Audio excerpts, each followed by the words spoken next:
el del Facebook Live mío. Vamos a revisar ahorita. Ya tendría que estar. ¿Ya entró ahí? ¿Lo pudiste ver?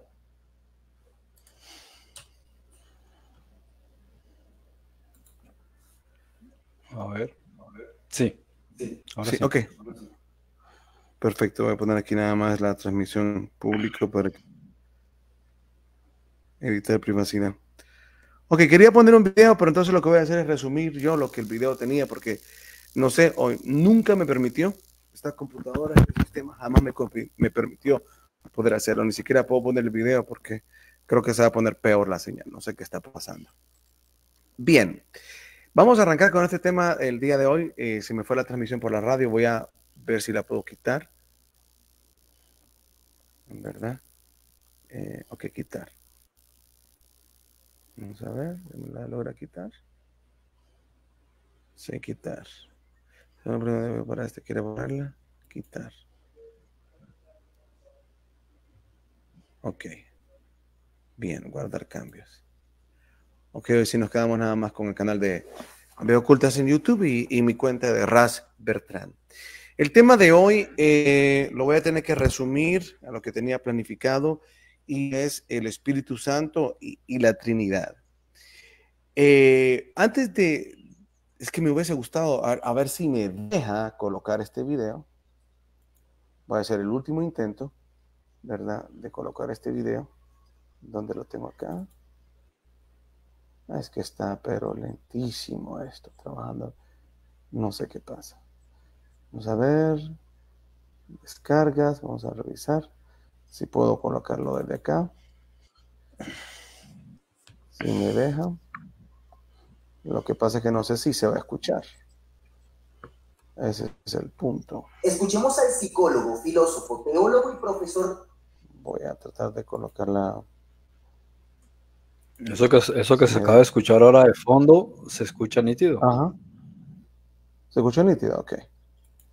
Mm. Bueno, antes de ponerlo voy a pantalla completa. Creo que sería esta. A ver, ventana. Sí, ventana. Muy bien. Ok, antes de colocar este video, solo voy a hacer un pequeño intro. Y es que la cuestión está que hoy vamos a analizar este tema del Espíritu Santo y la Trinidad. ¿Desde qué perspectiva? Que es lo que Frederick más adelante nos va a ir desmenuzando el día de hoy. Y es el punto donde, pues, doctrinalmente se nos dice que son tres dioses en uno y que todos comparten lo mismo y etcétera, etcétera, como lo entendemos, ¿no? Ese es el tema que se nos habla de la Trinidad, que los tres son lo mismo.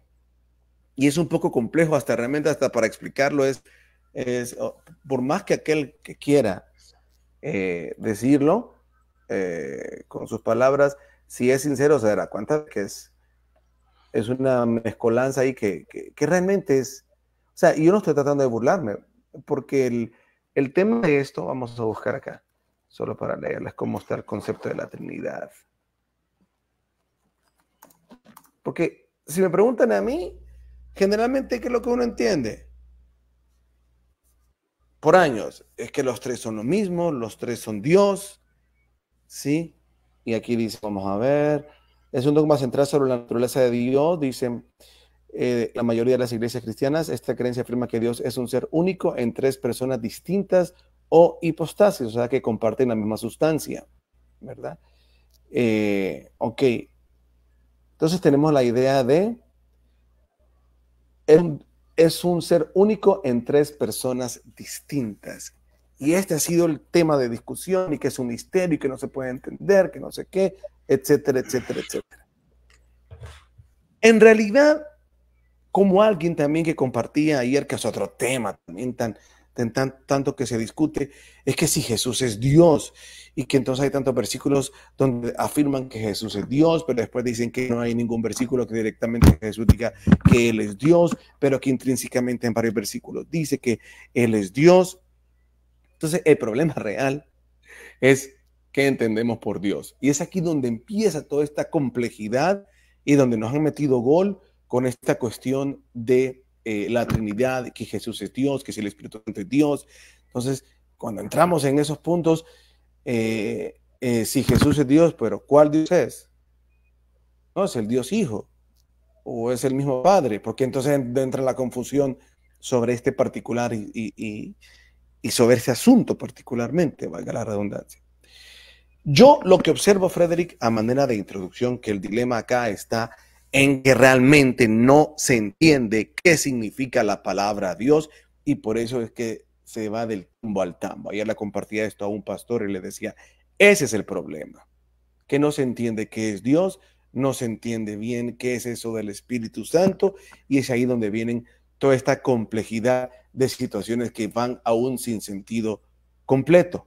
No se entiende qué es el Hijo del Hombre y muchos de los que hablan que la cuestión de la Trinidad no es algo estrictamente, ¿cómo decirlo? Vaya, como lo que vamos a hacer hoy, analizar y darnos cuenta que realmente eso de la Trinidad fue algo inventado. Sin embargo, con esto nadie quiere decir, ni nadie está negando lo que hemos venido platicando del Espíritu Santo. Nadie niega que hay un origen que llamamos Padre, nadie niega, ¿sí?, que hay un resultado que llamamos Hijo, ¿sí? Nadie niega esas cosas, solo que las perspectivas que mostramos muchas veces van a estar diferentes, pero si somos un poquito racionales, vamos a ver que tienen un poco más de sentido. Entonces, si nosotros entendiésemos mejor la palabra, la palabra Dios, nos daríamos cuenta que estamos en una semejante cuestión sin sentido y que incluso dentro del mundo de la metafísica entienden muy bien que existe una trinidad, una triada, ¿sí?, que es energía, materia, vibración. Es bello eso, porque lo vemos en esta tercera dimensión, vemos que existe esa, llamémosle trinidad si queremos, pero ese concepto de tres dioses en uno o tres personas en un solo Dios es donde deja de tener sentido, porque al final es, si entendemos, si pudiésemos ver al Espíritu Santo como esa particularidad del origen del Padre, que esa, por llamarlo así, no sé, atributo, característica, como quiera, o esa parte del Creador, esa emanación, no sé qué palabra decirle, pero esa parte del uno, que es la que nos motiva, que es la que nos lleva, que es la que nos impulsa, que es la encargada de la rectificación de la mente del hombre, pues entenderíamos que eso de que de tres dioses en uno deja de tener un poco de sentido, porque es esa parte que es de Dios, que está en Dios, que está en mí, que me motiva desde afuera, que me motiva desde adentro. Entonces, nos daríamos cuenta que al igual que esa cuestión de que si Dios o Jesús es Dios, deja de tener sentido, porque si Dios se manifestó en toda la creación y todos somos parte de Dios y Dios está en nosotros y nosotros estamos dentro de Dios, es como deja de tener sentido todo esto. Y es lo que vamos a ir profundizando un poquito más adelante. Ahora, lo que te quería presentar lo voy a poner ahora en este video, sí, que lo voy a colocar y me voy a ir al mismo para ponerle play. Adelante y luego primero vamos a arrancar analizando este video, Freddy. Eso es lo primero que vamos a... Solo que ahora es que no me va. Aquí está, hoy sí. Escuchemos al psicólogo, filósofo, teólogo y profesor de Cábala, Mario Javier Sabán. Creemos en la Trinidad porque al final de Mateo, vayan a todos los pueblos a bautizar en el nombre del Padre, del Hijo y del Espíritu Santo. Shlomo Pines, un investigador israelí, demostró que esos dos versículos últimos son un agregado del Concilio de Nicea. Hasta ahora lo que puedo detectar es una tremenda falacia de...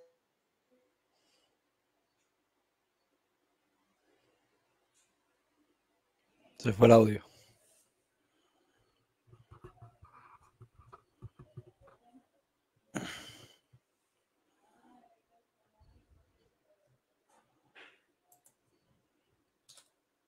Se fue el audio.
Ahora sí.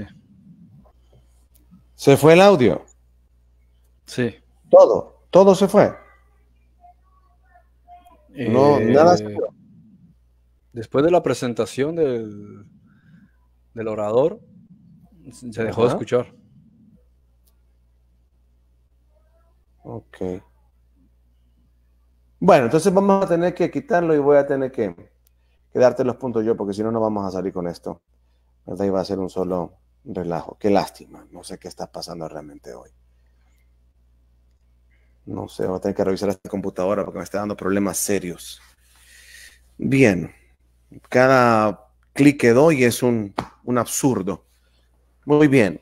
Ok, el punto está en que el video nos presenta al doctor Mario Jaén, ¿verdad? Mario Saván, Mario Saván, un historiador, psicólogo, doctor no sé si es en historia, pero también él es, ¿cómo se llama? Estudia, o mejor dicho, es maestro de Kabbalah. Ok, y él habla de... Él propone que el concepto o la fórmula bautismal de bautizarlos en el nombre del Padre, el Hijo y el Espíritu Santo es un agregado de la iglesia, ¿verdad? Porque hubo un documento antiguo de Turquía donde no aparecía esto. Sin embargo, la persona que hace la contraparte en el video, ¿sí?, que refuta lo que se presenta o lo que presenta el doctor Mario Saván, afirma y dice que en los documentos más antiguos sí aparece esa fórmula. Los documentos más antiguos que se tienen de estos textos bíblicos sí aparece esa fórmula. Incluso él lee y cita la Didache, un libro que se supone, ¿verdad?, que se escribió después del año 60 después de Cristo, que no hay una autoría o no se reconoce completamente quién es el autor de la misma, pero se supone que es una doctrina de los apóstoles y que en ella sí se expresa la fórmula bautismal en el capítulo 7, versículo 1 de la Didache. Lo voy a leer, extraído de la Didache. Vamos a ver acá. Así como aparece ¿dónde tengo la Didache? Oh, perdón. Voy a buscarlo acá porque... Sí, que está. Capítulo 7, segunda parte, la liturgia y la disciplina, la Didache. En cuanto al bautismo, he aquí cómo hay que administrarle después de haber enseñado los anteriores preceptos, bautizada en el agua viva, en el nombre del Padre, del Hijo y del Espíritu Santo. Bueno, entonces ahí está que la Didache sí tiene también esta, llamémosle de alguna manera, fórmula bautismal. ¿Ok? Y entonces, no recuerdo cuáles son, ¿tú te recuerdas cuáles son el nombre de los escritos más antiguos, los registros más antiguos que se tienen de pergaminos de la Biblia? Se me olvidó el nombre. Hay varios. Sí, pero los más antiguos, voy a buscarlos acá. Los pergaminos más antiguos. De todas maneras, ya en el trabajo de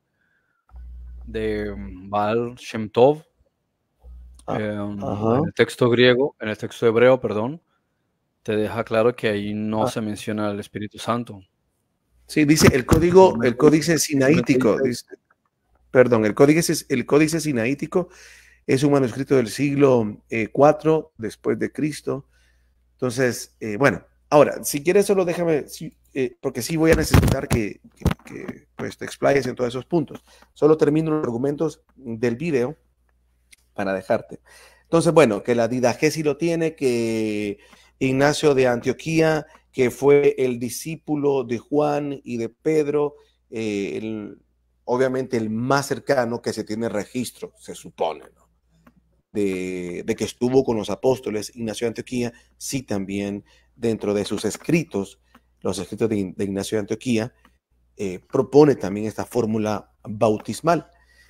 Entonces, el bautizarlos en el nombre del Padre, del Hijo y del Espíritu Santo. Hay otro tema que toca más adelante que yo creo que no hace una referencia directa al Espíritu Santo, pero que creo que lo añade como una manera también de poder negar que lo que tiene o la presentación que hace el doctor Mario Sabán no es coherente ni a la historia ni a la investigación, porque en ese versículo de Marcos dice, id a todas las naciones. Entonces, el doctor Mario Sabán propone, voy a tratar de leerlo en este pasaje, déjame buscarlo nada más. De todas maneras, perdón, yo nunca había visto el video de este señor, pero de todas maneras se sabe de hace mucho tiempo que la Iglesia Católica alteró Mateo 28, okay, y que de hecho ellos mismos también registraron que originalmente eso no aparecía. De hecho, como te digo, en el trabajo de Baal Shem Tov no existe esa fórmula. Sí, quisiera que todos los puntos me los detalles bien, solo termino este particular y voy. Dice, Mateo 28, 19, por tanto, id y haced discípulos a todas las naciones, bautizándolos en el nombre del Padre, el Hijo y el Espíritu Santo. Entonces, esa parte de hacer discípulos en todas las naciones, las refutaciones del doctor Mario Sabán son las siguientes. Uno, Jesús vino a las ovejas de la casa perdida de Israel. Entonces, no pudo hacerlo. No pudo, ese es un añadido, porque no es cierto que Jesús haya mandado a ir a todas las naciones, porque él vino a la casa perdida de Israel, ¿no? Eso por un lado. Por otro lado, también él afirma y dice, o que Jesús tampoco iba a ir a naciones, se me escapa el nombre ahorita, pero Pablo tampoco, a naciones paganas no iba a ir, y que Pablo tampoco fue. Entonces él refuta bien y dice, no es cierto eso, porque es cierto, Pablo incluso predicó en el Areópago, y es una clara demostración que no es cierto eso que dice el doctor Mario Sabán. Entonces, vamos a refutar primeramente todos los argumentos estos que tienes de la historia, y posteriormente vamos a ver otros elementos. Hoy se adelante con tus argumentos, Frederick. ¿Qué pasa? A ver, voy a... Perdón. Por ejemplo, el trabajo de Baal Shem Tov, que es de los que debatían con los cristianos al principio, tiene, a ver, capítulo 28, ¿no? A ver. Sí, aquí.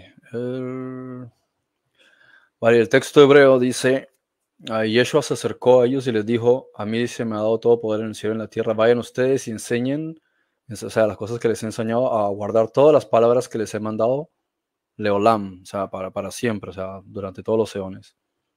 Y se acaba, no hay más. No lo voy a decir en hebreo porque no tiene sentido que lo diga en hebreo, pero básicamente la traducción en español sería así. Ok, y ese trabajo es, ¿quién es? ¿Me hablas un poquito de la persona para poder... Baal Shem Tov es uno de los que... ¿Cómo se escribe? ¿Cómo se escribe? Baal. Baal. Sí, Baal Shem Tov. Baal quiere decir amor. Shem, nombre. Tov, sí, ya no encontré. Es bueno. Es así como en hebreo todos los nombres tienen un significado. Es alguien que nació el 25 de agosto de 1698 en Ucrania. ¿Perdón? Dice acá, nacimiento 25 de agosto de 1698. Rabino, curandero y chamán, considerado fundador del judaísmo hasídico. Sí, ¿De él estamos hablando? A ver.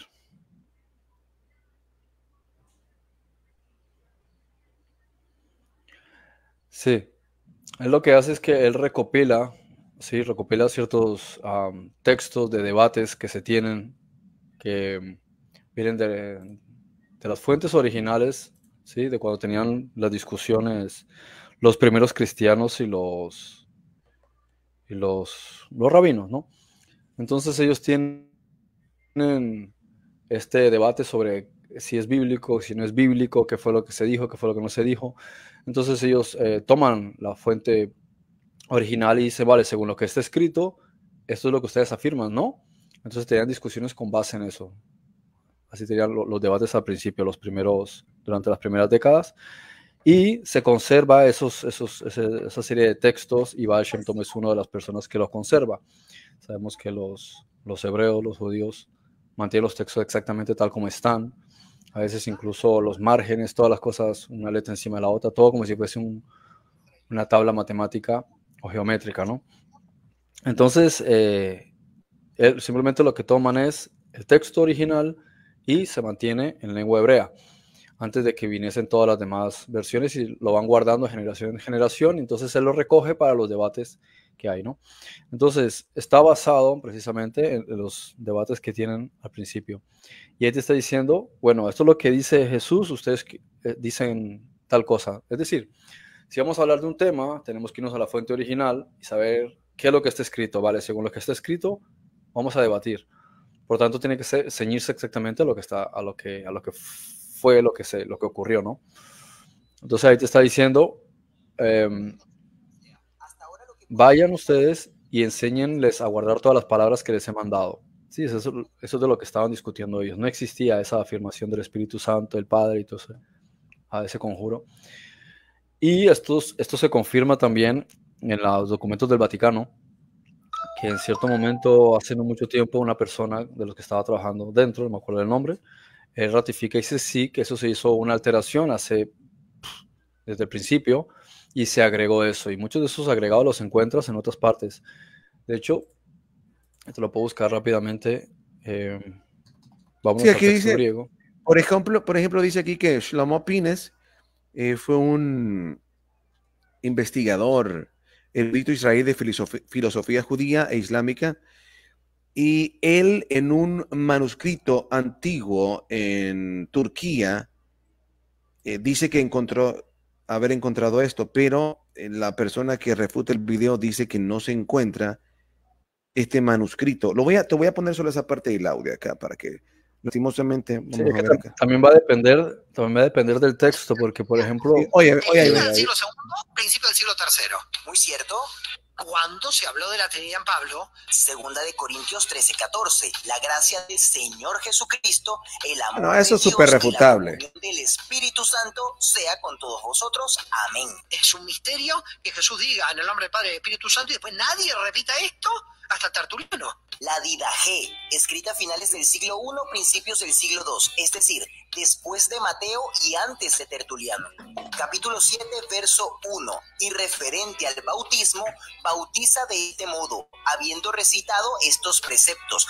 Bautiza en el nombre del Padre, del Hijo y del Espíritu Santo en agua viva. ¿Quieres otra referencia? Ignacio de Antioquía, en su epístola a los Efesios, capítulo 9, escrita en el 110 después de Cristo, es decir, después de Mateo y antes de Tertuliano. Por cuanto vosotros sois piedras de un templo preparadas de antemano para un edificio de Dios el Padre, siendo llevadas hacia lo alto por medio del motor de Jesucristo, es la cruz, y usando como cuerda el Espíritu Santo. Es realmente misterioso, 200 años donde nadie habla de la Trinidad. Falso, te acabo de citar dos fuentes que hablan de la Trinidad durante ese periodo mistérico, según tú. Por lo tanto, es posible que Shlomo Pines, el investigador israelí que descubre este códex en Estambul, tenga razón cuando dice hay un códex antiguo que no aparece en los dos versículos últimos que se les atribuyen a Jesús e ir a todos los pueblos. Sí, hay un códex antiguo, pero ¿qué tan antiguo? Porque los códices más antiguos de los cuales se tienen evidencia son el Codex Sinaiticus y el Codex Vaticanus, y en ambos se encuentra la fórmula bautismal en el nombre del Padre, del Hijo y del Espíritu Santo de Mateo 28:19. Bueno, ese es el Codex Vaticanus, o sea, no es como que le esté diciendo... No, la cuestión es que la tradición es una cosa, y por mucho que tú te veas un manuscrito más atrás, hay que ver cuál es el contexto. Dice, bautícenos en el nombre del Padre y del Espíritu Santo. Muy bien. Vamos a ver qué hicieron. Y te vas a buscar a lo largo de todo el Nuevo Testamento, nadie bautizó en el nombre del Padre, del Hijo y del Espíritu Santo. Entonces, te está dejando claro que eso lo agregaron porque no mandó a decir nada de eso. Es tan simple como eso. Es decir, si él dice, hagan este bautizo, quiere decir que a partir de ahí vas a encontrar que cuando Pablo bautizaba en ese nombre. Y cuando ves toda la historia del Nuevo Testamento, cuando ellos bautizaban, nunca utilizaron esa fórmula mágica. Entonces, ya de por sí te lo está diciendo. En el caso de... ¿Cómo y aunque fuese así, y aunque fuese así, eso no significa absolutamente nada. O sea, el punto es que el hecho de que te digan bautizan el nombre de Coca-Cola, Pepsi y 7-Up no significa que no existan más bebidas, no existan más gaseosas. Es decir, ¿qué me estás queriendo decir con eso? O que las tres pertenezcan a la misma empresa. O sea, es como que das cosas por sentado por el hecho de leer algo que a lo mejor está fuera de contexto, que no tiene nada que ver una cosa con la otra. Sí, exactamente. Y ese es el punto, que aunque fuese así, aunque estuviese escrito así, no, o sea, no te está diciendo exactamente que exista ese concepto doctrinal de la Trinidad, que ese es el punto. Como cuando él también... Claro, y por encima de todo no te está diciendo qué significa el Padre, qué significa el Hijo y qué significa el Espíritu Santo. No te está diciendo qué significa. Exactamente. Y en ese particular es donde vamos a entrar ahorita a analizar. Solo quería añadir esto, que cuando él también pone el versículo de Corintios, vamos al mismo error garrafal. Solo veo en Corintios, y lo voy a leer el versículo no, voy a ponerlo acá. 2 Corintios 13:14, todos los santos os saludan, la gracia del Señor Jesucristo y el amor de Dios y la comunión del Espíritu Santo sean con todos vosotros, amén. O sea, el que se mencionen de esa manera no está diciendo, en ninguna parte está diciendo que son tres mismas personas, que claro, los tres son Dios, porque vamos a lo mismo. El punto menos mal que no dijo y que tengáis la protección del arcángel Miguel y que la fuerza de Gabriel los acompañe, porque entonces ya no estaremos hablando de Trinidad sino de 5, automáticamente los incluirían, porque como lo mencionaron, lo incluirían. Dicen, pero no me está diciendo, porque de hecho aparece también menciones del ángel Gabriel, de Rafael, como en el libro de Tobit, aparece también Miguel. ¿Por qué no los incluyen en la fórmula si ellos son príncipes importantes en toda esa jerarquía? ¿Por qué no los incluyen? Sencillo, porque no son Dios.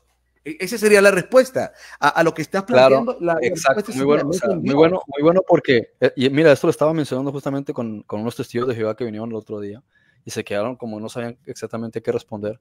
Les dije, ustedes en español dicen Dios, pero cuando se van a la lengua hebrea dice Elohim, que es un plural. Y cuando te está diciendo, Ani amarti Elohim atem, yo dije, vosotros sois dioses, ¿sí? Bekolhem Bnei Alión, y todos vosotros hijos del Altísimo, te está diciendo que todos ustedes son parte de un linaje que es una unidad. Cuando dicen Jesús es Dios, ¿sí? Si tú te vas al texto hebreo, te está diciendo, y decían, tú eres el hijo de Dios, tú mira en hebreo que está diciendo, Atá ben Elohim, te está diciendo, tú eres de la raza de los dioses. Sino que cuando traduces al español, ahí es donde viene el concepto errado. Decir hijo de Dios es decirte que tú perteneces a la raza de los dioses. Eso es lo que significa.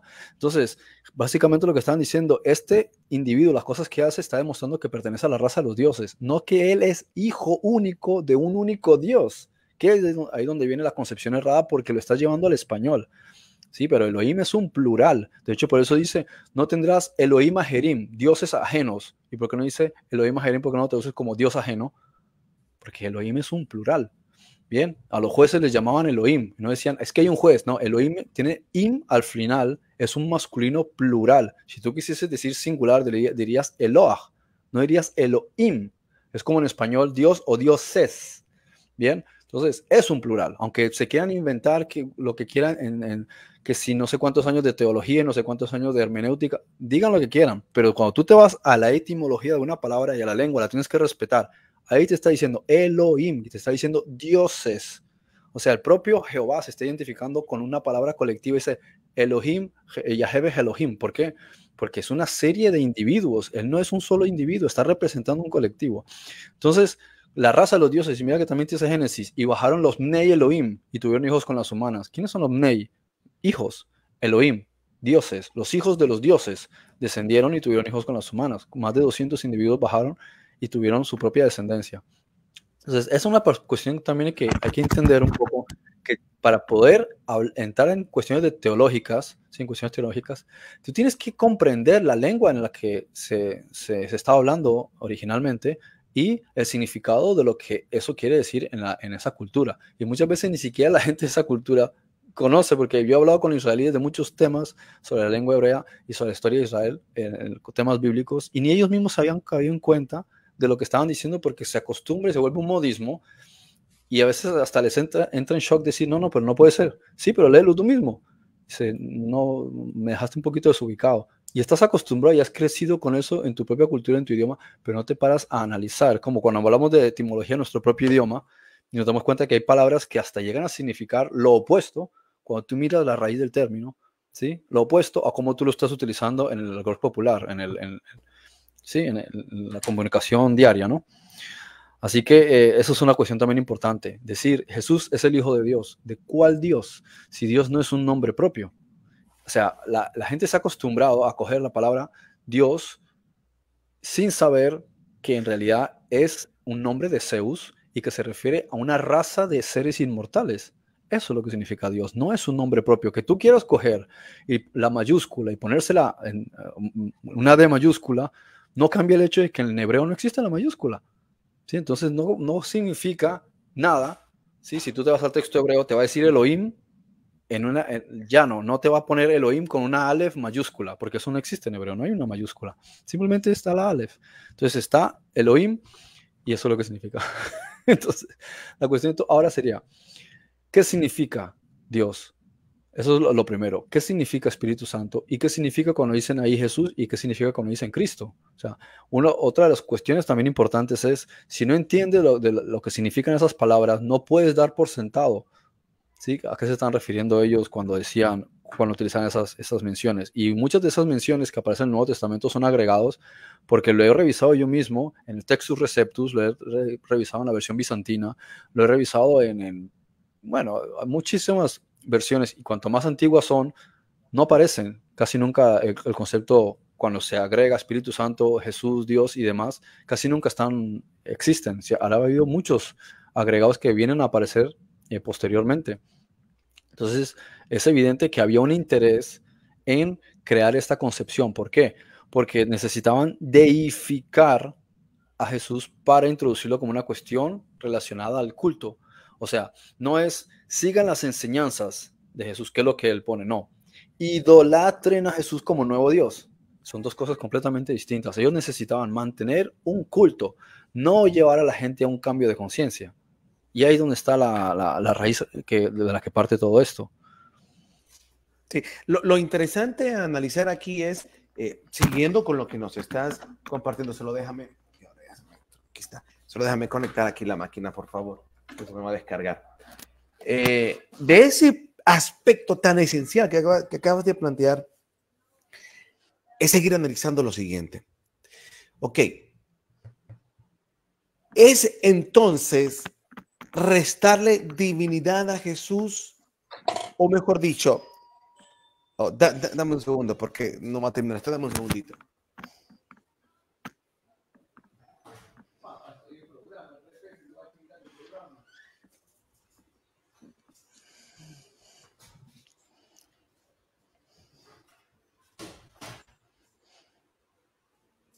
Bueno, perdón. Ok, igual, continuamos. Después con las capsulitas, todo esto se edita. Entonces, decía, aquí hay varias cosas que ofenden directamente a la doctrina. Número uno es, entonces me estás diciendo que que Jesús no es divino y que Jesús no es Dios. Primera ofensa. Segunda ofensa. Entonces están negando al Espíritu Santo al decir que la Trinidad no existe. Esas son las dos ofensas esenciales que se recibe cualquier persona promedio dentro de lo que creció en la doctrina, ya sea católica o evangélica, ¿sí? Cualquiera de sus derivaciones. Bueno, lo primero. Menos los testigos de Jehová, perdón. Sí. Sí, como diría Jack. A ver, como diría. Dale, dilo pues. Y luego me dejas. Ok. Entonces, el punto aquí es, esas dos ofensas. Número uno, nadie está negando al Espíritu Santo. Número dos, nadie está negando la divinidad de Jesús, porque tampoco vamos a negar nuestra propia divinidad, porque tampoco vamos a negar que el Espíritu Santo hace la obra en nosotros, porque tampoco vamos a negar que la parte del Padre, del uno, del Creador, que llamamos Espíritu Santo, está en nosotros, lo cubre todo, está en todo, estuvo desde el principio de la fundación del mundo, etcétera, etcétera, está representado en la motivación sana que yo tengo cuando de repente tengo esa inspiración y llega un pensamiento que está fuera del promedio de las personas, como por ejemplo venir y decir, la única manera de que yo puedo perdonar a alguien es a través de tener compasión por esta persona. Eso es una motivación del Espíritu Santo. Eso fue una inspiración del Espíritu Santo, como cuando Pedro dijo, tú eres el Cristo. Fue una motivación del Espíritu Santo. Pero entonces, ¿qué? Si llegó hasta Pentecostés, entonces, ¿cómo fue que Pedro lo dijo en ese momento? A donde queremos llegar es que no nos damos cuenta que muchas de las cosas que tenemos dentro de la forma de ver esta doctrina son incoherentes, porque si el Espíritu Santo se recibió hasta después en Pentecostés, si el Espíritu Santo se recibe hasta aceptar a Jesús, tenemos una incoherencia completa. Y es lo que queremos empezar a desbaratar con esto. Sí, repito, entonces Jesús deja de ser divino. No, porque yo también soy divino. Y eso vuelve a golpear. Esos son los argumentos que nosotros debemos de visualizar y tratar de ser sinceros a la hora del análisis. Y como Frederick dijo, ¿qué es Dios entonces? Una cosa es, por eso en la mentalidad judía se dice que uno es, que todo uno es, que uno es Él. Porque está hablando de la fuente, del origen, del creador. Todo es uno. Después lo que hay de él son emanaciones, son derivaciones, pero sigue siendo él en diferentes formas. Yo soy Dios en otra forma. ¿Y en qué forma soy? Bueno, en la forma individualizada del alma que estoy viviendo, pero esa esencia de lo que él es, de que el Padre es, está en mí. Entonces, son esas cosas que cuesta aterrizarlas porque entonces ya entramos en temas de herejía, porque yo cómo me voy a comparar con el creador. No. Es que esa parte divina, esa expresión divina vino de él. La expresión divina de una planta, ahí está la esencia de Dios. En una piedra, ahí está la esencia de Dios. En un perrito, ahí está la esencia de Dios. En un dragón, ahí está la esencia de Dios. Eso es lo que no podemos entender y que nos mete en este atolladero. Hoy sí, Frederick, adelante. Es importante para la institución religiosa que el ser humano no distinga, o sea, no sepa quién es. Por eso el trabajo que se ha llevado a cabo durante mucho tiempo por parte del Espíritu Santo es hacer que el ser humano, que el hombre, reconozca quién es, porque no reconoce quién es, se comporta como un animal, se comporta como cualquier cosa, menos como lo que es. Entonces te ponen pasajes que te están diciendo, fuiste hechos a imagen. Es que la gente no entiende ni siquiera las palabras. ¿Qué significa imagen? ¿Sí? Yo tengo esto, lo pongo en un espejo y es exactamente esto. No va a ser de color rojo, no va a ser de color verde, no va a ser de color morado, va a ser esto. Entonces, si es imagen, quiere decir que es lo mismo. No es lo mismo exactamente porque no es la fuente, pero es lo mismo, ¿sí? Cuando tú ves un automóvil, tú sacas un modelo de un automóvil y con base en eso se hacen todas las réplicas. Entonces tú dices, son imagen uno del otro, es exactamente lo mismo. No quiere decir que no haya habido un modelo original del cual partió todo, ¿sí? Pero si no, que busquen en el diccionario qué significa imagen de una cosa. Ahora, te está diciendo en semejanza, que es una semejanza, ¿sí? Pero como las propias palabras no las analizan, por eso después les resulta escandaloso que te digan, pero es que tú eres una parte de Dios. No, es que Dios está en ti. No, es que eso es creerme yo que soy superior a qué, te está diciendo el propio texto, que fue hecho imagen en semejanza del Creador. Entonces no hay nadie a menos de que no quieras creer eso. No, porque es que Lucifer también, ¿por qué? Como Adán quiso ser como Dios. Dice, no, hay que leer el texto bien, porque que no sea como ellos conociendo el bien y el mal. En eso se está refiriendo, ¿sí? Es en eso lo que se está refiriendo. No es que el problema sea que el hombre quiera ser como Dios, es que no es que el hombre quiera ser como Dios, es que el hombre es como Dios, ¿sí? Ahora hay que ver como Dios de qué, como Dios, como suelen decir, con D pequeña, porque somos dioses dentro de cuerpos mortales, pero no quiere decir que seamos Yahvé y Yahvé, ¿sí? Y el creador del universo es el creador del universo. Nosotros somos una extensión de él, no somos él, eso ni siquiera hace falta discutirlo. La cuestión es que el texto en Génesis te está diciendo que no sean como los dioses conociendo el bien y el mal. A eso es a lo que se está refiriendo. Evitemos que hagan eso.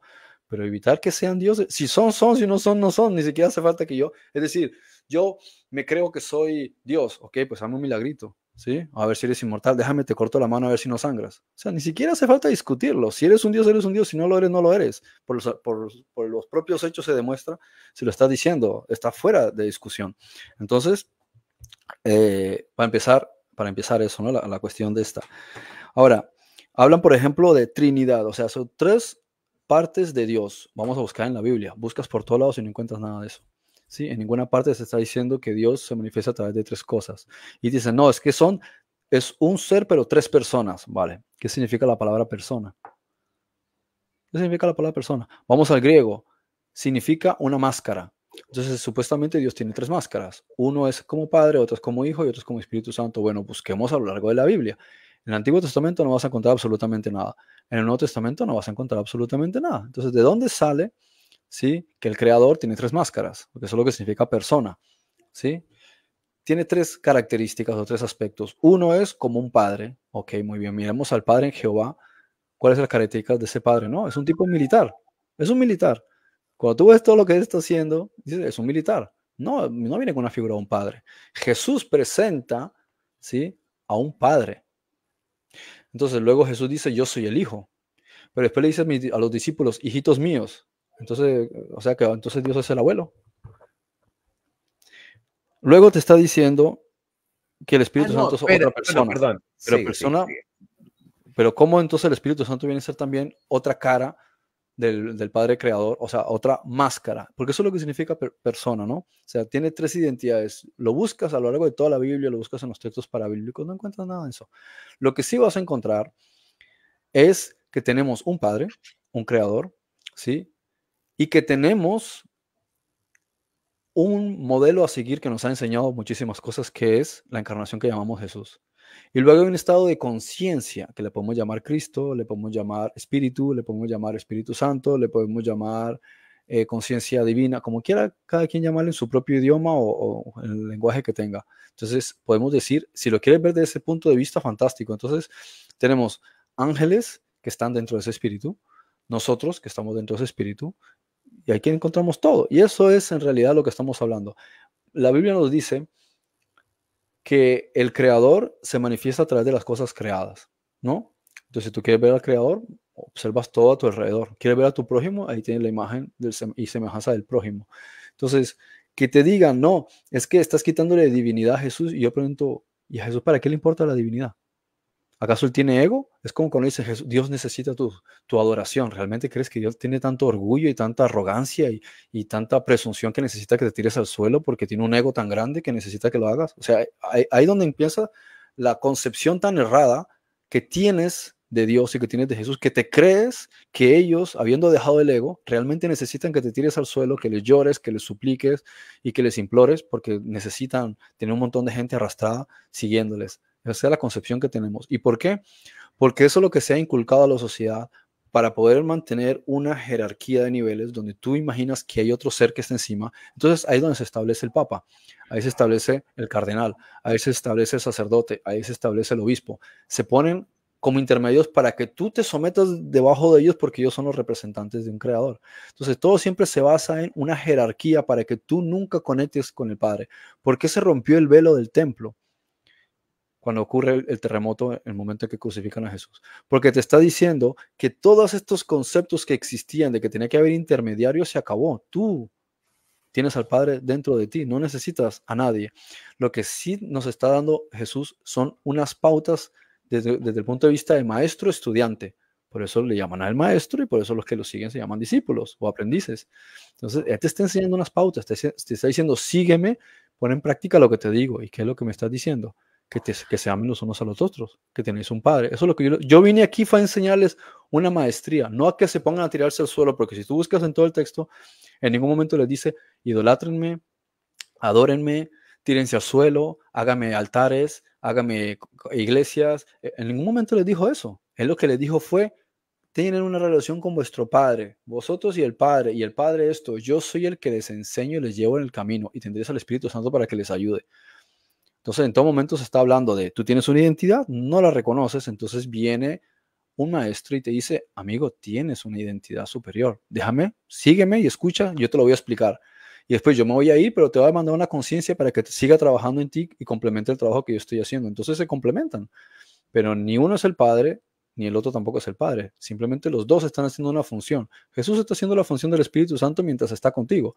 Pero cuando Él se va, ahora manda el Espíritu Santo, que no tiene cuerpo, para que trabaje desde el estado de no cuerpo, para que siga haciendo el trabajo que te habría hecho Jesús y que también te enseñan los profetas, que te enseñan los apóstoles, solo que Él te está enseñando a un nivel más elevado porque Él entiende muchísimo mejor que todos los demás.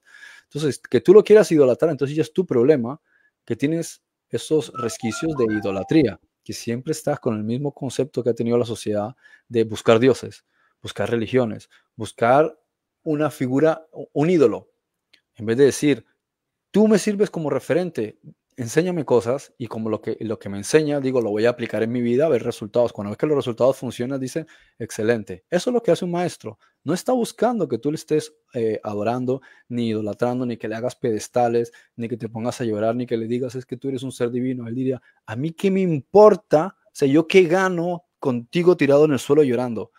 Yo lo que quiero es que cambies tu conciencia. Para eso fui, les enseñé y hablé con ustedes, para que ustedes entendiesen que son hijos de un creador, no para que me idolatren a mí, sino uno encontraría en la Biblia que dice, y Jesús les hizo que se postraran delante de él, y que le dijo, idolátrenme, ahora haréis una estatua igual a mí, y ahora pondréis todo en mí. No lo hacía de esa manera. Él es que estaba tratando de hacerles entender que él era un referente para ellos como un hermano mayor, que pusiesen en práctica las cosas que les estaba enseñando, y dice, si cosas más grandes, si yo hago esto, cosas mucho más grandes podéis hacer. Entonces, si puedes hacer cosas mucho más grandes, quiere decir que puedes ser más grande que él. Y dice Pablo, y en algún momento estaréis a la estatura de la plenitud de Cristo. Entonces, si Jesús está aquí, tú también vas a estar aquí. ¿Cuál es entonces la obsesión con ponerlo a él siempre por delante tuyo? ¿Que sabe más? Sabe más. ¿Que es más viejo? Es más viejo. ¿Que entiende más? Sí, claro que sí. Pero eso no cambia el hecho de que todos los seres humanos somos iguales, imagen y semejanza unos de otros. ¿Bien? Y esa es la parte, pienso, que es más importante que hay que entender. Sí, es la más importante. Y porque esto no destruye en nada, porque es la típica pregunta. Entonces, tengo que orarle al Espíritu Santo, tengo que hablar con Jesús o tengo que orarle al Padre, porque es que sí, la cuestión sigue siendo igual, eso no va a cambiar. Porque si tú quieres platicar con Jesús, pues platica con Jesús. Si tú quieres... ¿Qué podría ser una plática con el Espíritu Santo? Pues algo interno, ¿no? De Espíritu Santo. Es irrelevante, porque al final todos están en el mismo espíritu. Por eso, perdón, otra cosa que se me olvidó decir, que el mismo Jesús dice, Padre, ayúdalos para que ellos sean uno como tú y yo somos uno. Ok, eso quiere decir que los va a estar ayudando para que en cierto punto estén dentro de la misma unicidad. Entonces no puede haber aquí Trinidad. O sea, a donde quiera que busque, siempre es Padre y yo. Mi Padre y yo. Mi Padre y yo. A ver, matemática simple. Padre, 1. Yo, 2. Aquí hay 2. Es un dúo. ¿Dónde está la Trinidad?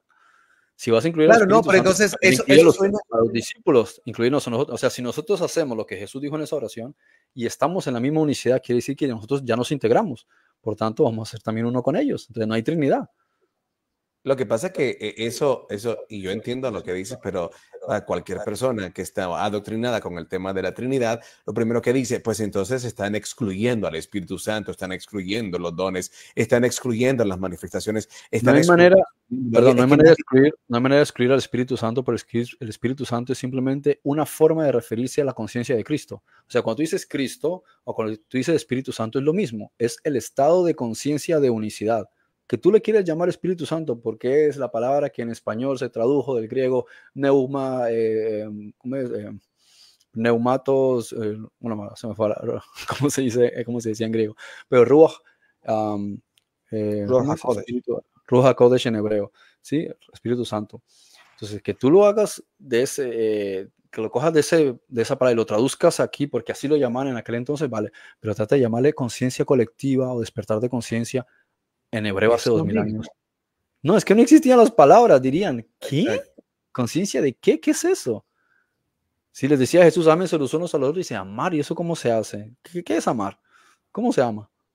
Si esta cosa tan simple, no las entienden, ¿qué esperas de ellos?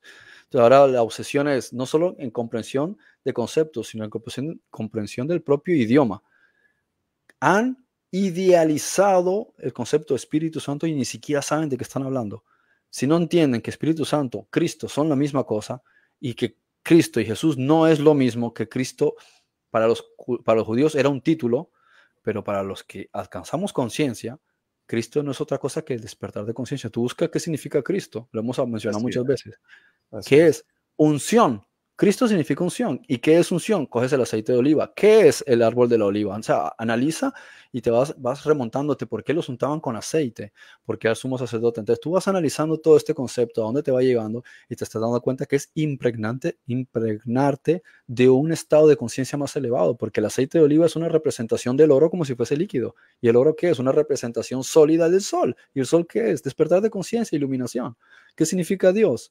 De la palabra día, luz diurna, porque es iluminación, es comprender que tu conciencia se expande. Eso es de lo que te está hablando, pero nosotros podemos hablar ahora con una cierta terminología. No pretendas que en la antigüedad ellos pudiesen tener esa terminología porque esas palabras no existían. Mucho menos entender de lo que estamos hablando dirían, ¿pero de qué me estás hablando? Si Pablo trató de hablar a los griegos de resurrección y se rieron de él, o sea, ¿cómo vas a tú pretender que en la antigüedad te entiendan ciertos conceptos que todavía estaban obsesionados con el concepto de la muerte, creyendo que la muerte era real? Que no entendían lo que era la resurrección tampoco. O sea, si no lo entendían en ese entonces y tú vas a coger los mismos conceptos 2000 años después y sigues con el mismo bucle, entonces en realidad no has despertado, no has puesto tu mente en las alturas donde está Cristo, sino que sigues poniendo la mira a las cosas de abajo, de aquí, ¿no? Con palabras. Es que eso dice la Escritura. ¿Y qué significa esa palabra? Si no entiendes lo que significa una palabra, entonces de nada sirve que la repitas 40 millones de veces. Cristo es lo mismo que Espíritu Santo, que es lo que hoy con nuestro vocabulario, que es mucho más rico que el de hace 2000 años, es despertar de conciencia, iluminar tu conciencia, adquirir comprensión de que todos somos uno, de que todo es amor y que nosotros existimos dentro de Dios y que todo el universo es una proyección que está existiendo dentro del Padre. Eso es lo que está. Y gracias a Dios tenemos un vocabulario más rico hoy día para poderlo explicar, pero si algunas personas escuchan este vocabulario y los escandaliza, pues que se vayan para la antigüedad, sigan allá y de paso vayan y pónganse unas vestimentas antiguas, déjense el pelo largo y la barba, no se bañen ni se afeiten, ¿sí? Y pónganse a comer cordero y a hacer sacrificios, porque si quieren estar viviéndose en el pasado, con cuestiones del pasado, de que nos han servido 2000 años de evolución como sociedad y de un lenguaje mucho mejor, como hemos crecido como sociedad, ¿de qué sirve? Si siguen pegados en cosas de hace un montón de años que no las entendieron en la antigüedad, pues parece que tampoco las entienden en el presente. Y lo que quieren es seguir con la idolatría. El hacer la obsesión de la idolatría y me tiro al suelo y me pongo a llorar y tú eres mejor que yo y tú eres mayor, pero tú eres tonto. Si fuiste hecho imagen y semejanza de Dios, quiere decir que estamos en igualdad de condiciones. ¿Por qué siempre el ser humano tiende a humillarse, a tirarse al suelo? Pero si eres imagen de Dios, entonces tú estás cogiendo a Dios, lo estás humillando. Porque si tú eres glorioso y te dice, no, es que eres un pecador, entonces tú estás diciendo que el creador es un pecador porque te hizo a su imagen y a su semejanza. Imagen y semejanza quiere decir, eres una réplica del creador. Compórtate como tal. Deja de estar poniendo a otras personas como si estuviesen encima de ti. Eso no es lo que quería Jesús. Jesús quería que entendieses que Él es tu hermano mayor y te va a estar ayudando hasta el día de hoy en el camino. Y en lo que Él está trabajando es en lo que está trabajando el Espíritu Santo.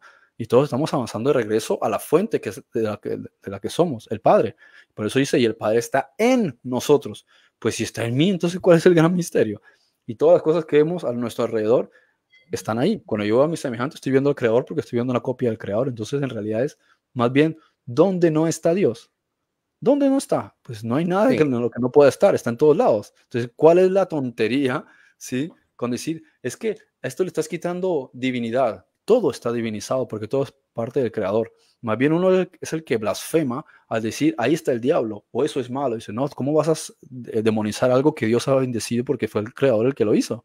Entonces, más bien hay una serie de cosas que ocurren fuera del contexto de la realidad porque nosotros lo estamos dañando. Eso es muy distinto, pero en su naturaleza todo es puro. Y todo es parte del Creador. Claro, es como entender que el Espíritu Santo vendría a ser como esa parte o ese oficio operativo del Padre involucrado en llevarnos a la rectificación de nuestra mente. O sea, es el mismo Padre involucrándose con la tarea específica de llevarnos a la rectificación de la mente y al mismo tiempo es impregnarnos a todos con esa esencia para que todos mismos también nos ayudemos a impregnarnos. Entonces, eso es el Espíritu Santo, es la operación misma del Padre, o sea, sigue siendo el Padre, nada más que es como que yo le diga, vaya, por ejemplo, a mis hijos, bueno, ellos saben que yo soy su padre, sí, pero yo los voy a entrenar ahorita voy a ser su entrenador de fútbol. Entonces, yo soy su padre, nada más que los estoy entrenando en fútbol. El Espíritu Santo es el mismo padre, nada más que es en la operación de la rectificación de la mente. Creo que es una manera súper sencilla de entender esto, Frederick. Bueno, en el curso de Milagros Jesús explica que dice, bueno, el concepto de Trinidad no es que exista como tal, pero si te sirve como una forma de querer entender las formas operativas de las cosas, fantástico. Mientras no conviertas eso en un dogma. Es decir, si tú quieres imaginar, o sea, que tienes un Padre, ¿sí? Que tienes el Espíritu Santo que está trabajando en todos nosotros y que tienes a Jesús y te sirven como 3 modelos o 3 conceptos, vale, fantástico. Pero no conviertas eso en un dogma, ¿sí? Y empieces a inventarte cosas que no están escritas en ningún lado, que son elucubraciones de fulanito y menganito, por mucho que tengan nombre dentro de la cultura religiosa. En realidad no están partiendo de una fuente, ¿sí? Se están inventando cosas del Padre que no les consta, les están inventando cosas de Jesús que no les constan y se están inventando cosas del Espíritu Santo que no les constan, ¿sí? Y quieren agarrar y exprimir casi que los textos del canon de la Biblia, a ver dónde pueden encontrar argumentación para poder reforzar su dogma. Pero, ¿cuál es el afán de estar pegándote a la letra? Más bien, es simple. Pone en práctica las cosas que te ha enseñado Jesús, que es por donde habría que empezar, que es lo que casi nadie quiere hacer. Casi nadie le conviene coger y poner en práctica lo que Jesús les ha enseñado.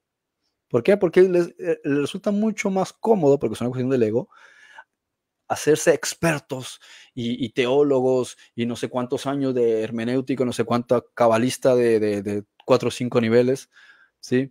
Antes que poder decir, si me está diciendo que ame, pues voy a amar.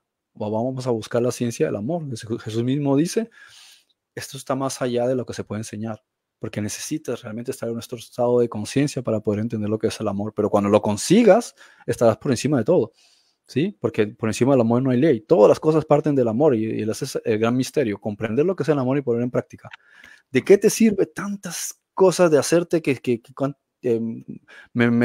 o sea, como hay gente que puede incluso casi que recitarte la Biblia con versículos y con capítulos y con versículos de memoria, y eso en qué le cambia la vida? ¿Cómo lo cambia como persona? No sirve de nada, ¿sí? Solo te engrosa muchas veces el orgullo y la soberbia, porque como persona no estás mejorando, no estás evolucionando. Entonces, son cosas simples, no lees o sea, no lo digo por ti, no, sino el que estudia todo esto, dan de tantas vueltas que si Jesús es esto y aquello y no sé qué, y lo quieres convertir en el próximo Avenger, ¿sí? Y que el Espíritu Santo es una cosa así, pero es que medio como el agua, pero es que también es como el aceite y es como una pared, y te empiezan a inventar unas cosas y los ves en los cultos con unas retóricas y con unas parafernalias, unas historias como para acercarse uno y decirle, ¿me lo puedes argumentar con una fuente? ¿De dónde estás sacando todas estas locuras? Está en la Biblia.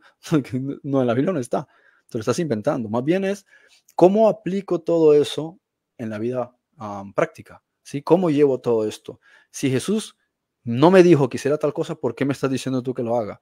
Si Jesús me está diciendo, síganme, crean en mí, ¿qué significa eso? ¿Qué significa creer en una persona? No es ponerlo como un Dios, es poner en práctica lo que Él está tratando de representar. Él está representando lo más excelso de un ser humano, pues me voy a comportar como el ser humano más excelso. Si me está diciendo, cumple estas enseñanzas que te estoy diciendo, ama a tu prójimo como a ti mismo, trátense como hermanos, listo. Empecemos desde ahí. Si no puedo hacer algo tan simple como eso, ¿para qué me voy a poner un montón de medallas y a decir que soy cabalista del nivel número 45 de la galaxia? No te sirve eso de nada si no eres capaz de hacer cosas tan simples. Si me dijo, ama a tu prójimo como a ti mismo y trátense como hermanos, ya ahí tengo bastante para hacer, porque ya eso de por sí es una ciencia que yo creo que es una de las cosas más complicadas que tenemos los seres humanos.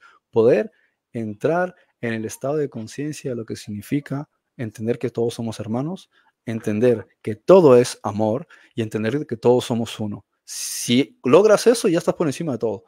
No necesitas memorizar dogmas y libros y poner a Jesús en un pedestal encima del Everest.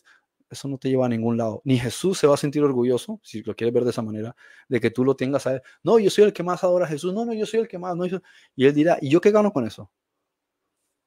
O sea, ¿me sirve de algo? Sí, si te estoy haciendo un bien, es que tú cambies de conciencia. Si cambias de conciencia, entonces estamos evolucionando, estamos avanzando. A eso me refería, que es que podamos ver al Espíritu Santo como esa parte del Padre, ayudándonos a cambiar nuestra conciencia, ayudándonos a rectificar nuestra conciencia. El enfoque del Padre directamente en el cambio de nuestra conciencia. ¿Y qué es realmente lo que quisiéramos, a manera de conclusión, dejar bien claro de cuál es el problema de la Trinidad? Es desviar nuestra atención de nuestra mente y nuestro interior hacia una idolatría sin sentido, a que no entendamos realmente que todos somos parte de uno, de eso, todos venimos de Dios, todos somos Dios en esta. ¿Por qué creen que la Biblia dice que venimos a manifestar la gloria de Dios? Venimos a manifestar. Si no fuéramos Dios en esta tierra, ¿qué estaríamos manifestando?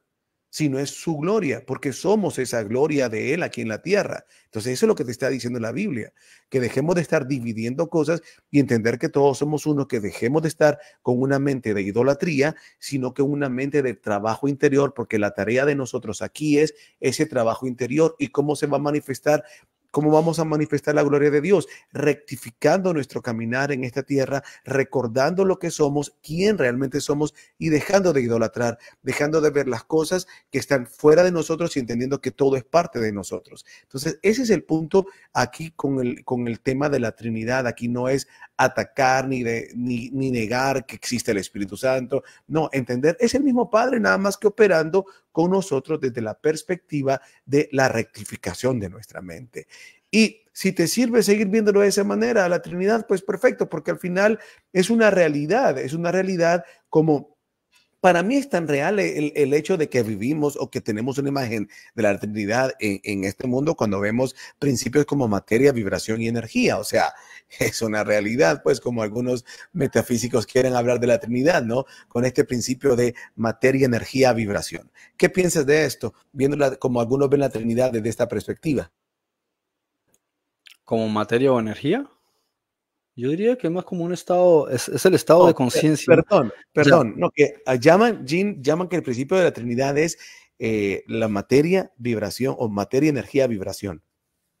No, o sea, no es eso. Lo que pasa es que tratamos de llevarlo al plano de los modelos científicos, de la energía, y no quiere decir que no aplique la energía. Lo que pasa es que estamos hablando de un estado de conciencia, es un estado de comprensión. Yo, por ejemplo, cuando entiendo algo no es porque me vino como las películas que me cayó un cable eléctrico y de repente adquiero poderes. O sea, no tiene que ver con fenómenos, ¿sí?, materiales o con fenómenos de la energía, sino que tiene que ver algo cuando tú comprendes. Por ejemplo, tú estás sentado, ¿no?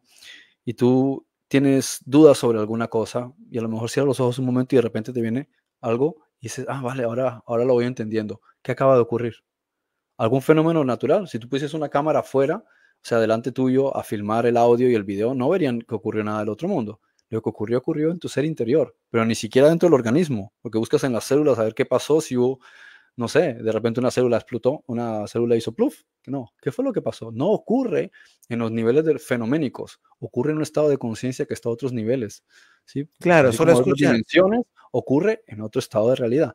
Así que, ¿cómo llegas a ese estado de realidad? Cuando tú tratas de ser uno con el Espíritu Santo, ¿y eso cómo lo haces? Siendo consciente de que tienes una lucha entre el ego y la verdad. La verdad es el Espíritu Santo. Entonces, tienes al ego que siempre va a buscar separarte de todas las cosas. Te va a decir, esto que está ocurriendo es real.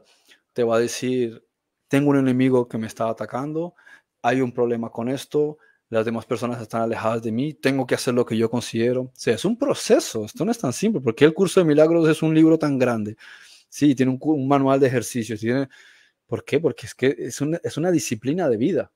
Por eso te dice, haced discípulos. Él no lo dijo, hagan creyentes. Digo, hagan discípulos, porque es que la vida trata es de un trabajo, ¿sí?, interior, ¿sí? O si es que uno quiere usar la palabra trabajo, o una tarea interior, un proceso de trabajo interior. Cuanto más pongas tú de tu parte, más te logra.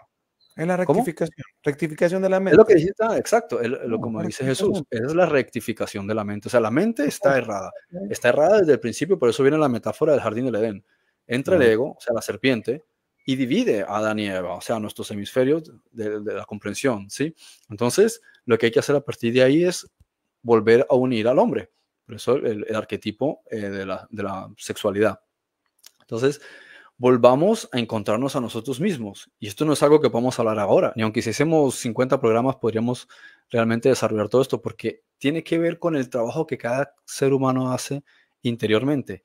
Si no le dedicas algo de tiempo a la búsqueda interior, a estar en silencio y a conocerte a ti mismo y a pedir al Espíritu Santo que te ayude en ese trabajo, de nada sirve como si te lees 50 libros o hacemos 50 programas de esto. No vamos a llegar a ningún lado, porque no se trata de la parte técnica, se trata de la parte práctica que está en el ejercicio interior y que después vas a ver exámenes en tu mundo exterior, porque lo que tú vas interiorizando y lo vas comprendiendo, se te presenta un examen fuera para que lo cristalices, para que lo solidifiques, para que si lo comprendiste ahora, llévalo a la práctica. Y ahí es donde lo empiezas a comprender. Mira, cuando lo has mostrado fuera, ya no hace falta que se repita. Mañana vamos a hacer otra perspectiva del concepto de la Trinidad, desde lo que te decía, algunos pensamientos filosóficos metafísicos, ¿verdad? Sobre este particular vamos a leer algo que publica Matías de Estéfano sobre la filosofía Arsayán, y hablando prácticamente de esto de la Trinidad, de la dualidad, algunos conceptos de las bases universales, para poder explicarte mejor de lo que te había dicho en síntesis, de la visión metafísica de la Trinidad con los conceptos de vibración, energía y materia. Pero esto lo vamos a ver mañana y espero también que podamos cerrar con la cuestión ya de cómo visualizar entonces que el Espíritu Santo ha estado presente, como yo decía en algunos escritos, que el Padre ha estado siempre en comunicación y todos los tiempos con sus enviados aquí en la tierra, así como estuvo el Padre o bueno, el Espíritu Santo, que es el Padre, nada más que en esa derivación del trabajo de llevarnos nuevamente a la rectificación de la mente, como estuvo entonces con Buda, como estuvo con Krishna, como estuvo con Lao Tse, como estuvo con Zoroastro, como estuvo con, no sé, con Thoth, el Atlante, etcétera. Eso va a ser el cierre, vamos a llevarlo primero desde la concepción metafísica de la Trinidad, de algunos conceptos ligados a las bases universales a través de conceptos como este filosófico del Arsayana. Así que mañana vamos a ver estas cuestiones, ¿verdad?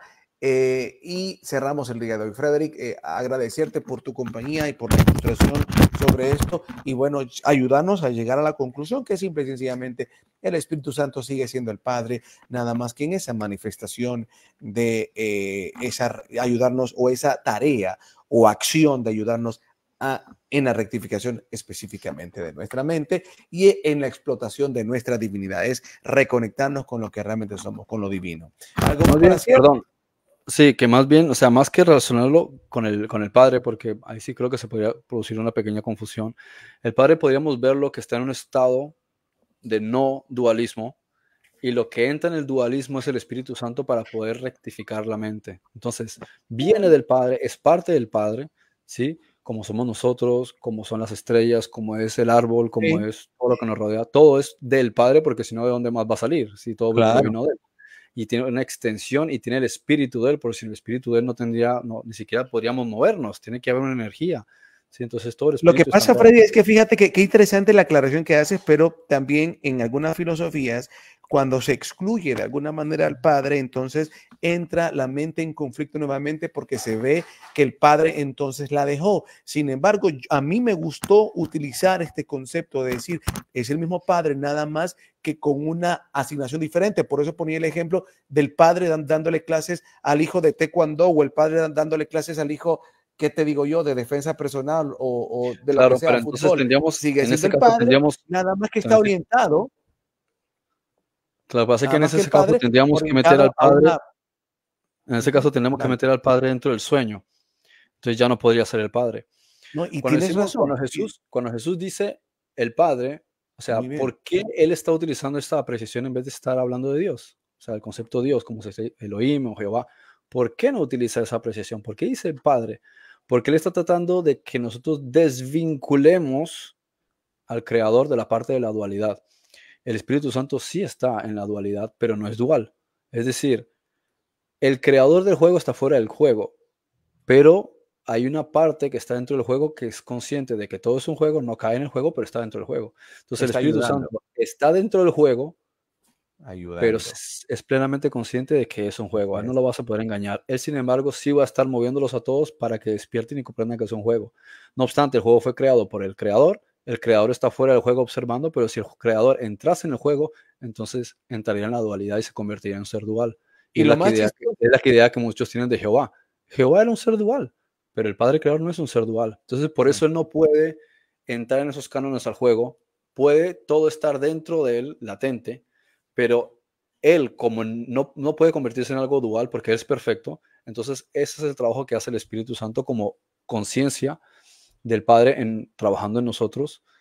Y ahí es donde, por eso Jesús hace la especificación en ese caso, en el curso de milagros también, por eso siempre habla del Padre, habla de la ilusión, no porque esté errando en el sentido de como tú lo ves, que es una apreciación bonita, sino por qué hacer ese énfasis para evitar la confusión de niveles, para evitar la confusión, porque hay personas que cuando no les aclara ciertas cosas, aunque lo digas con buenas intenciones, tiende a que a lo mejor pillen las cosas por donde va.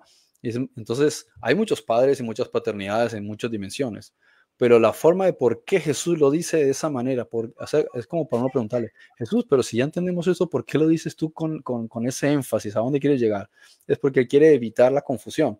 Igual que cuando dice, no, él está durmiendo. Pues si sabemos que está muerto, ¿por qué dice que está durmiendo? Porque él sabe. ¿Por qué utiliza una palabra en vez de la otra? Porque dentro de la mente de la gente, morir tiene un significado. Y él dice, no, es que quiero quitarles esta idea. O sea, vamos a quitar esa idea. Eso no es morir, está dormido.